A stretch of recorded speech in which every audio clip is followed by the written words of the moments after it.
Jadi apa makna salam yang dititipkan Jokowi untuk Caimin ketika bertemu dengan dua menteri PKB? Kita akan membahasnya dengan pengamat komunikasi politik Unpad, Kunto Adi Wibowo. Selamat malam, Mas Kunto.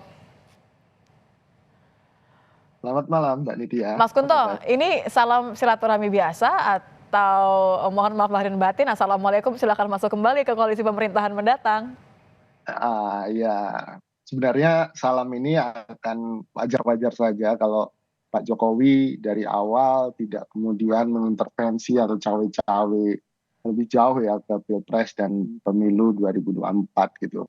Karena Pak Jokowi sangat sayang putranya sehingga kita bisa menafsirkan banyak hal dari salamnya Pak Jokowi ke Caimin ini. Yang pertama mungkin ya seperti Pak Menkominfo bilang ini bisa jadi untuk merangkul kan ini istilahnya politiknya Pak Jokowi itu kan merangkul Hmm. semua gitu kan Pak ya. Jadi tentu Merangkulnya saja sejauh mana nih Mas Kunto? Merangkul ya parlemen aman, karena kan PKB juga suaranya bertambah ya, masuk lima betul. besar lah ya. Atau merangkul bagaimana nih pengertian merangkulnya?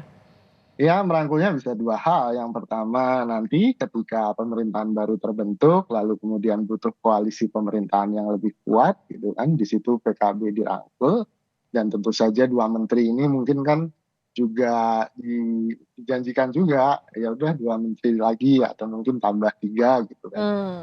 Atau saya nggak tahu sebenarnya perbincangannya gimana. Dan yang kedua adalah soal hak angket. Salam itu juga bisa diartikan bahwa apalagi kan dalam pembahasan antara dua menteri PKB dan Pak Jokowi ini, itu salah satu yang di-highlight adalah pencapaian suara pileg dari Ya. PKB kan. Dan di situ mungkin Pak Jokowi bilang, kalau saya curang PKB pasti nggak dapat suara segitu gitu. Mungkin arti salamnya mungkin Oh, kayak gitu. oke.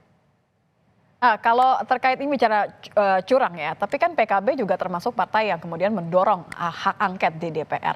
Apakah pertemuan ini mengandung makna ganda untuk meredam PKB yang sedang menyiapkan hak angket?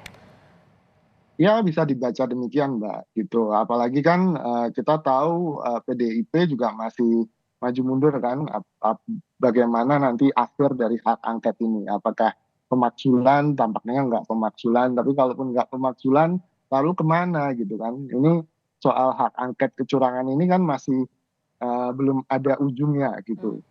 Walaupun kemudian partai-partai di koalisi 01 tampaknya masih punya komitmen untuk solid dan ditambah PDIP gitu. Nah, Oke. untuk apakah salam ini bisa mengubah komitmen PKB di hak angket, saya pikir ya mungkin dalam waktu dekat enggak sih Mbak gitu ya. Tapi kalau semakin ke sana ya mereka pasti terutama Caimin juga melihat dinamika hak angket ini bagaimana bergulirnya nanti di Senayan gitu. Dinamika ya. Seberapa besar sih sebenarnya kalau Anda membaca peluang PKB untuk gabung ke koalisi?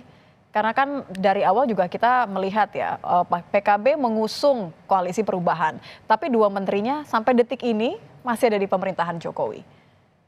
Ya. Ini kan bisa juga diartikan bahwa Pak Jokowi memanggil dua menteri PKB juga paling tidak untuk menggoyang tadi komitmen di Koalisi kubu yang perubahan. menggulirkan hak angket kan, sehingga mereka saling oh ini jangan-jangan PKB mendekat duluan nih kan gitu. Hmm. Jadi saling curiga itu sudah ditanamkan dan ini menurut saya bentuk kecerdasan politik Pak Jokowi sih Mbak yang pertama gitu. Yang kedua, seberapa tahan PKB dengan godaannya? Kalau menurut saya dengan bargaining position hari ini ketika Pak Jokowi yang titip salam dan bukan yang sebaliknya, Mhm. maka Caimin mungkin bisa bisa bilang ke dirinya sendiri bahwa oh saya yang dibutuhin Pak Jokowi, jadi saya jual mahal aja dulu.